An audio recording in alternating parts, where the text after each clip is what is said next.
Hey there everyone, Pala here, and welcome back. Today I wanted to share some early impressions for you guys of a very early build of Lawbreakers. So this is an alpha build of Lawbreakers. If you don't know what that is, Lawbreakers is an upcoming first-person arena shooter from Cliff Belinsky with hero elements in it. So Cliff Belinsky, he is the mastermind. For the most part, he's considered the mastermind behind the Gears of War franchise. He was with Epic Games, and I believe he originally cut his teeth on Unreal Tournament, but then went on to be kind of the lead mind behind Gears of War. After the end of Gears of War 4 or whatever, he cut away, he went independent, and now his new studio that he's running is making this Lawbreakers game. So I did have access to this last weekend for Saturday and Sunday. In the version that I played, there were 4 heroes, and we'll talk about them here in a moment. 1 game mode, which we'll talk about later on one different map. So the game is a somewhat hero-based shooter. Now, unlike Overwatch, it is much more of what I would consider a traditional arena shooter. And this is very hard to explain, and if you want to pick hairs and say it's not, that's fine. I can just go, when I play Overwatch, Overwatch to me feels like a more fleshed out modern version of Team Fortress 2 with a bit of the Dota League of Legends elements tied into it. To me, this game felt a lot more like Unreal Tournament with a bit of the League of Legends Dota type elements tied into it. The game mode was far more straightforward. The combat arena was much smaller, like a traditional Unreal arena. The gameplay just felt more like Unreal than Team Fortress 2. So that's why I'm just going to make that slight distinction between this. I think this is more of an arena shooter than the others. If you disagree, that's perfectly fine. I'm just telling you my gameplay experiences from that. So like I said, I had 4 characters, 1 map, 1 game mode. I played about 5 rounds, a little bit over an hour. And again, this is an alpha build of the game. So I expect much of what I'm about to say is going to change. Take a lot of what I'm about to critique or give impressions on with a large grain of salt and keep your eyes out. I hope to play more of this as it goes along in development, maybe update every 3 months or so, and see how it's progressing. So the hero side of this is a little bit more simplistic than Overwatch. There's not a whole bunch of synergies that you need to worry about. Like in Overwatch, obviously working together, putting a Winston with a Mercy to buff his lightning is a possibility, or combining, say, a Zarya ultimate with a Reaper ultimate. These are very big synergies. The heroes in Lawbreakers, while they do have 3 abilities, they tend to be very much just solo abilities that you use for yourself in certain situations.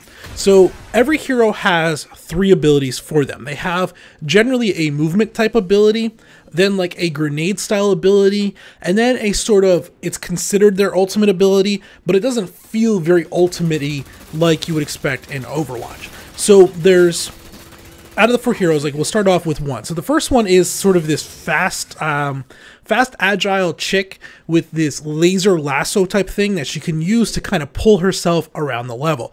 It gives her kind of the movement bonus. She's the quick ninja style character of the game. So she can lasso out with her whip, grab onto things, and yank herself towards it. And then she can look in different directions as she's moving to channel her momentum and slingshot around things. It allows her to close gaps really quick, which is useful because her primary weapon is a dagger. Well, kind of more of a short sword. And once she gets within range of people, she can really tear them up quite quick. But she doesn't have so much of a long-range offensive capability other than a secondary weapon that is a charge-up style shotgun. And I don't think I have any footage of that. I didn't capture it at all, which is unfortunate. So her first primary ability is that laser whip, which uses up a charge that can also be used as a very quick, very short, like 5-yard dash. That's her first ability. Her second ability is she chucks out like a grenade that creates a 0G field somewhere on the map, or wherever the grenade lands. It'll create a little 0G field that's about 12 yards across, give or take, and that's her second ability. And then her third ability is she kind of goes into a bit of a little enrage mode, where as she attacks, she lunges forward, and that's her ultimate, and that'll last for like 12 seconds when she pops it. Actually, probably not even that. probably about 6 seconds, maybe 8. That's one character. You then have a character who's kind of your more traditional soldier. So he has sort of an assault type rifle. Now it's a very futuristic looking, but it's sort of an assault rifle. Very straightforward. His ultimate ability is his movement ability is a sprint, so he can sprint for long distances, Soldier 76 style. His grenade is very much a standard grenade. You throw it out and it's an EMP grenade if I remember correctly. You throw it out and if anybody that gets hit by it, it disables their abilities and does some damage.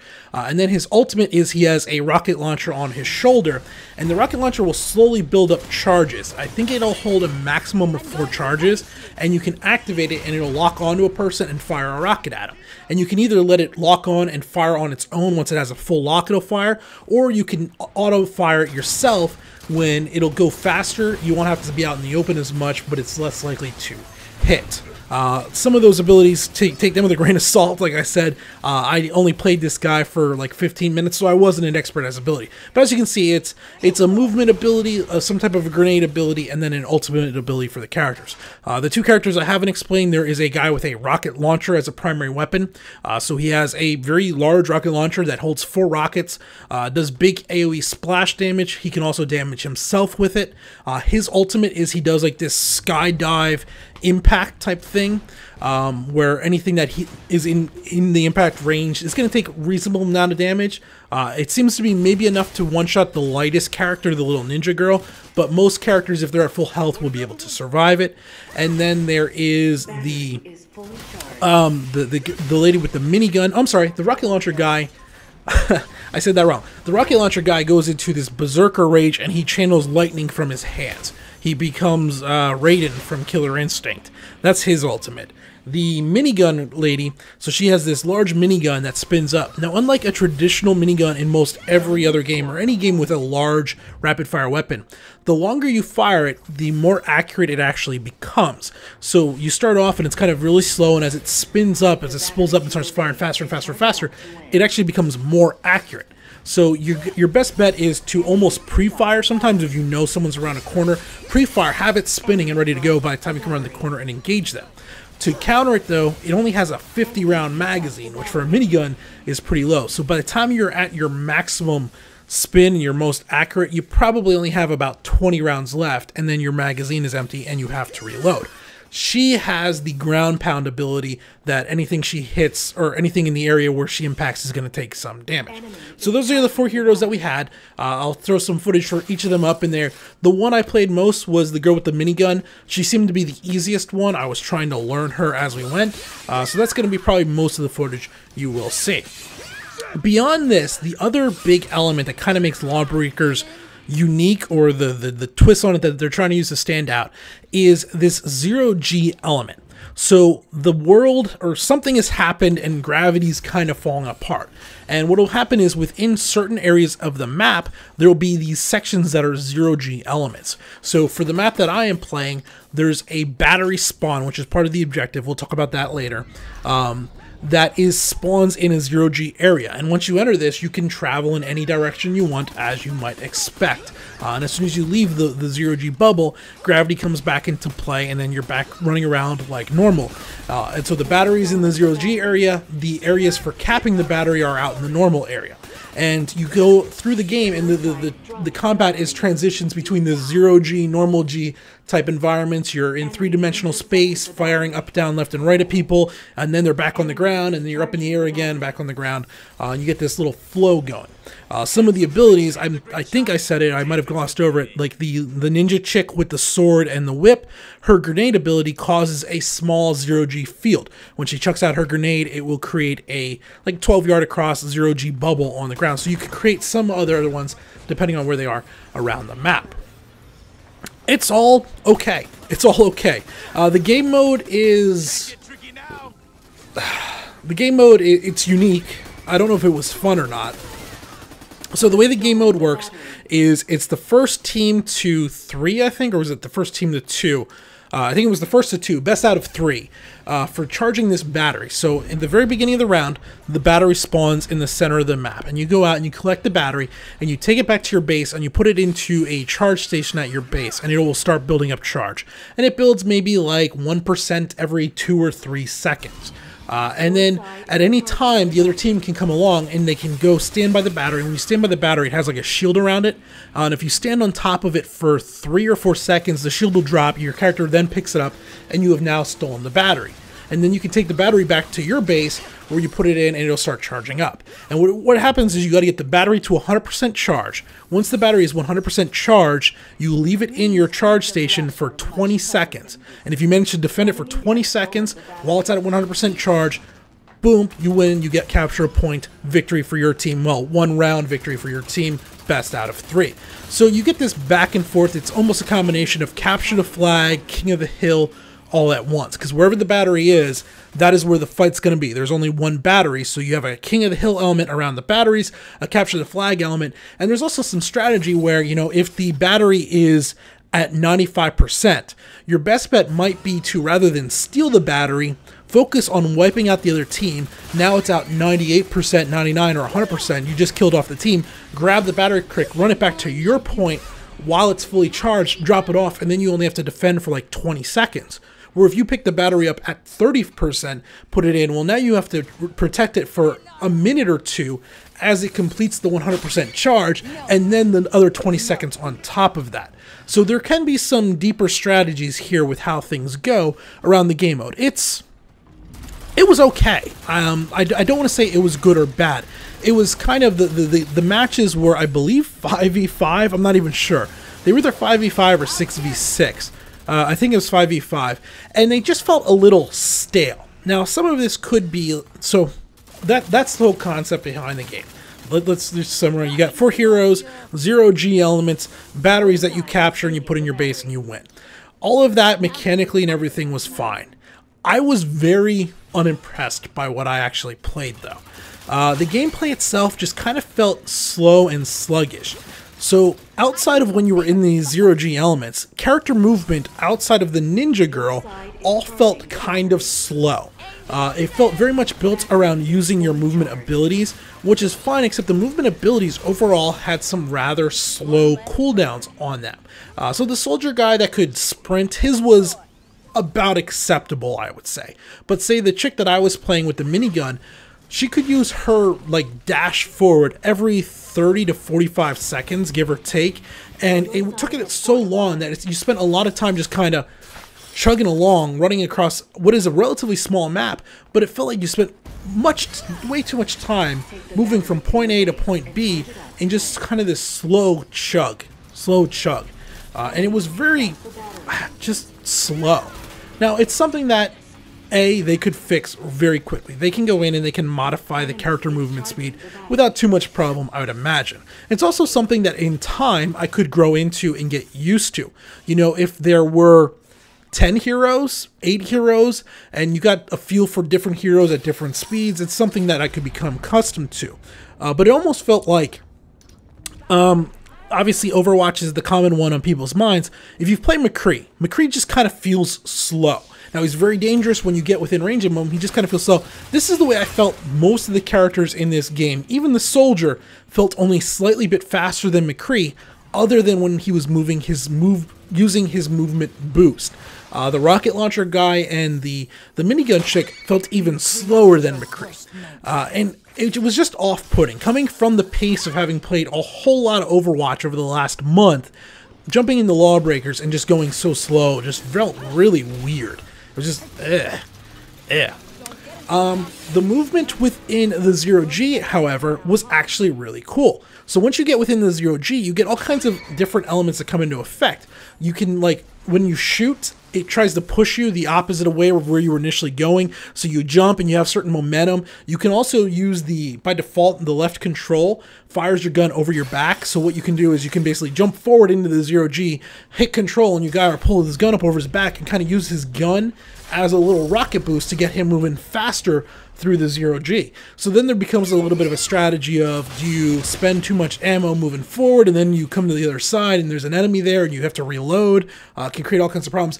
But the 0G combat was pretty cool. I actually really liked the 0G combat. I wish there was more of it.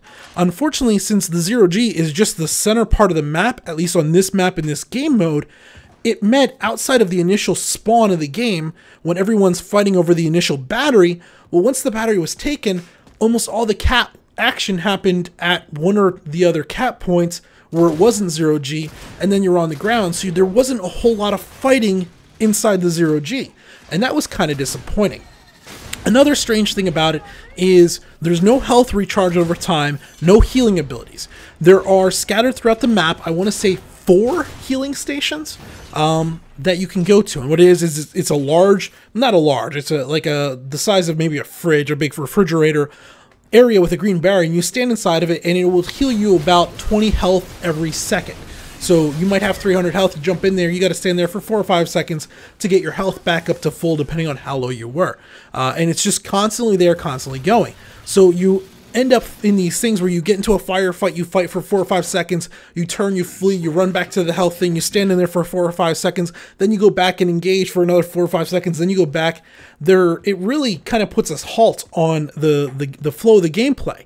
Rather than being on the move and fighting and going, it just kind of, you stop. And unless the enemy is right there in front of you while you're in the health thing, you're just kind of standing there hanging out like, all right, I'll be back in 3, 2, 1. All right, I'm back to full health. Here I come again. Oh, I took some damage. Back to the health thing. All right, I'm back at full health. Move back in. And it really just breaks up the pacing of any combat that could get going. And it's unfortunate. Well, it's not unfortunate. It's different. It's different. I wasn't a real big fan. Had it been a large health pack that even took time, right? So a big health pack you run through, you pick it up, and it heals you for 300 over the course of 5 seconds, 10 seconds, whatever. At least then you pick it up and you keep moving, right? You can stay in the movement, stay in the combat. But no, since it's a stationary station, yeah, you got to go and just stand there and wait and do, and then you're going again.